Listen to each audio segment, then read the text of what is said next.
एक भोंदू रहता था, पर वो इतना सीधा था कि सब प्यार से उसको भोंदू ही बुलाते थे। गायों की सेवा करता था और जिस आश्रम में रहता था वहां के गुरुदेव शाम को प्रवचन करते थे तो सबसे पीछे बैठ के सुनता था। भोंदू को लगता था गुरुजी जो बोल रहे हैं ये बिल्कुल सत्य है, इसमें कोई झूठ नहीं है। एक दिन गुरुजी प्रवचन करते हुए बोले, यमुना के पल्ली पार भांडीर वन में ठाकुर जी गैया चराने आए। भांडीर वन का नाम सुनते भोंदू कान खड़े हो गए।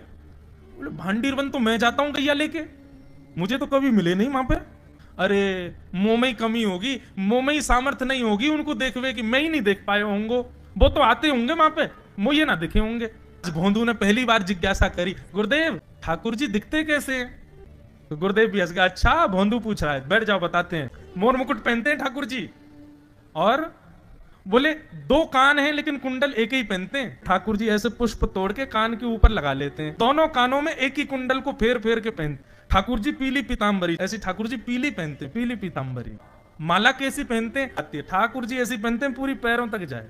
ये देखो गुरु जी कह रहे हैं तो निश्चित है भंडीर वन में आते हैं ठाकुर जी। भोंदू अपनी गैया लेकर के भांडीर वन पहुंच गया। गैया चर रही थी, अब भोंदू ढूंढ रहा है, कभी वृक्ष के नीचे जाके देखे, कभी कहीं देखे, कभी ढूंढे कहीं से चंदन की सुगंधी आ जाए। गुरुजी बता रहे थे उनमें से चंदन की सुगंधी आती है, क्या पता कन्हैया यहीं कहीं हो।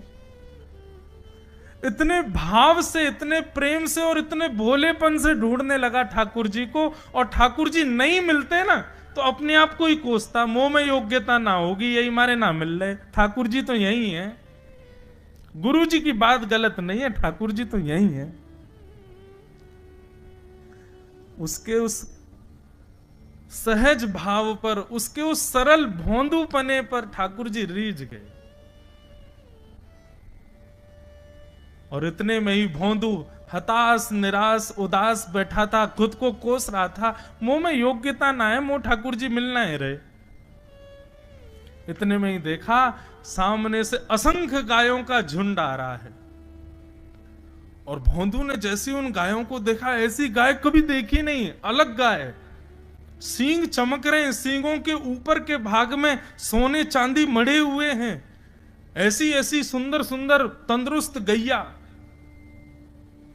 तभी देख रहा है भोंदू पीतांबरी पहनी है, गले में वैजंती माला धारण की है, सिर पर पाग पहनी है, एक कान में कुंडल है, मंद मंद मुस्कुरा करके दतुइयां दिखा रहे हैं, कटाक्ष नेत्रों से कभी इधर देख रहे हैं कभी उधर देख रहे हैं, अपनी वेणु को कमर में कस करके गैयाओं के गले में गलवैयां डाल करके श्याम सुंदर भोंदू की तरफ चलते भय आ रहे हैं।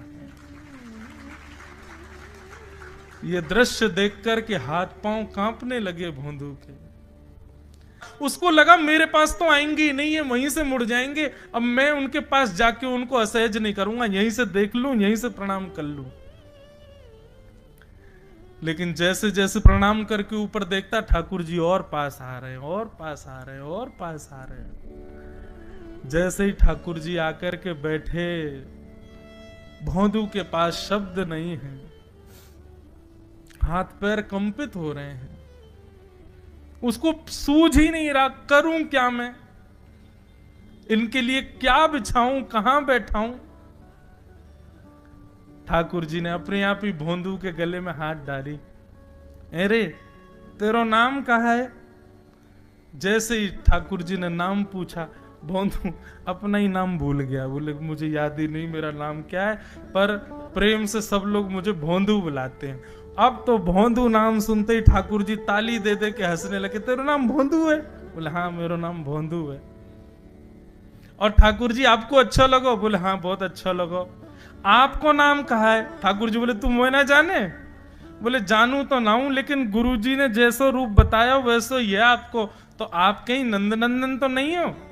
ठाकुर जी बोले हाँ मैं नंद नंदन नहीं हूं, यशोदा जी को लाला, नंद जी को लाला।